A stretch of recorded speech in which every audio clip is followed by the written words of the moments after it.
വർഷങ്ങളായി നിർമ്മാണം പൂർത്തിയായി കിടക്കുന്ന മങ്ങാട്ടുകല ഷോപ്പിംഗ് കോംപ്ലക്സിന്റെ മുറികൾ ഫയർ എൻഒസി ലഭിച്ചാൽ ഉടൻ തുറന്നു കൊടുക്കുമെന്ന് നഗരസഭാ ചെയർമാൻ കെ ദീപക് പറഞ്ഞു. കുണ്ടും കുഴിയായി കിടന്നിരുന്ന മങ്ങാട്ടുകല ബസ് സ്റ്റാൻഡ് കഴിഞ്ഞ ദിവസം റീടാർച്ച് ചെയ്തിരുന്നു. പരമായ കാര്യങ്ങളിൽ പ്രധാനമായും ഉദ്ദേശിക്കുന്ന ഒരു കാര്യം ടൗൺ ബ്യൂട്ടിഫിക്കേഷൻ ഒരു പ്രധാന അജണ്ടയായി കാണുന്നുണ്ട്. അത് തൊടുപുഴ പട്ടണം നമുക്കറിയാം, മറ്റ് പല നഗരസഭകളിലും പഞ്ചായത്തുകളിലും ഒക്കെ ചെല്ലുമ്പോൾ നമുക്ക് കാണാം പട്ടണം വളരെ വൃത്തിയുള്ളതും മനോഹരമുള്ളതാക്കിയതും നല്ല ഹരിതാപമായി ഒക്കെ മാറ്റിയിരിക്കുന്ന പല നഗരസഭകളുമുണ്ട്. അപ്പോൾ അതുപോലെ നമ്മുടെ പട്ടണവും വളരെ ശുചിയുള്ളതും മനോഹരവും ആക്കി പുറത്തുനിന്ന് ഒരാൾ വന്ന് കാണുമ്പോൾ തൊടുപുഴ പട്ടണം എന്ന് പറയുന്നത് വളരെ മനോഹരമാണ് എന്ന് പറയുന്ന തരത്തിലേക്ക് മാറ്റണമെന്നാണ് ഞങ്ങളുടെ ഒരു ആഗ്രഹം.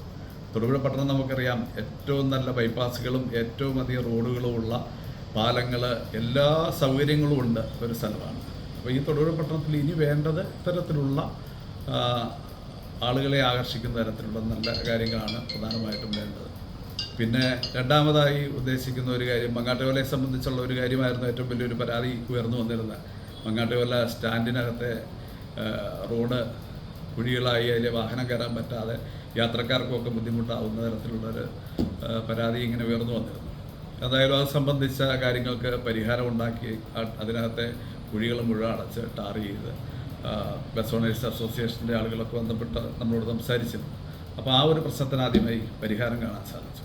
രണ്ടാമതായി ഏറ്റവും വലിയൊരു ആവശ്യമായി ഉദ്ദേശിക്കുന്നത് വർഷങ്ങളായി പണി പൂർത്തീകരിച്ച് കിടക്കുന്ന മങ്ങാട്ടുകല ഷോപ്പിംഗ് കോംപ്ലക്സ് അത് തുറന്നു കൊടുക്കണം എന്നതാണ് ഒരു ആവശ്യം വരുന്നത്.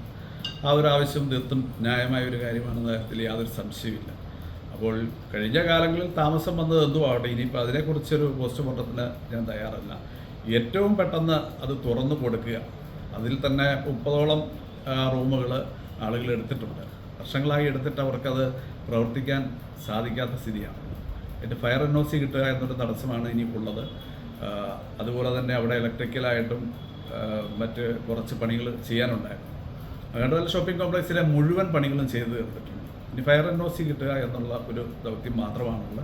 അതിൻ്റെ നടപടിക്രമങ്ങളും വളരെ സ്പീഡായി നടക്കുന്നു. എന്തായാലും വരും ദിവസങ്ങളിൽ ഷോപ്പിംഗ് കോംപ്ലക്സിൻ്റെ മുറികൾ തുറന്നു കൊടുക്കാൻ സാധിക്കും എന്നാണ് കരുതുന്നത്.